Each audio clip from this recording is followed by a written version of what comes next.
রাতের খাবারের জন্য মাদ্রাসা থেকে বাড়ি ফিরছিল ৩ শিশু।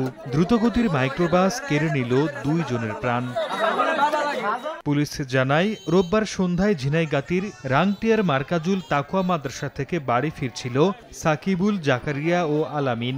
রাংটিয়া এলাকায় পৌঁছালে পেছন থেকে দ্রুতগতির বরযাত্রীবাহী একটি মাইক্রোবাস তাদের চাপা দেয়। গুরুতর অবস্থায় সদর হাসপাতালে নিলে সাকিবুল ও জাকারিয়াকে মৃত ঘোষণা করেন চিকিৎসক। অবস্থা আশঙ্কাজনক হওয়ায় আলামিনকে পাঠানো হয় ময়মনসিংহ মেডিকেলে।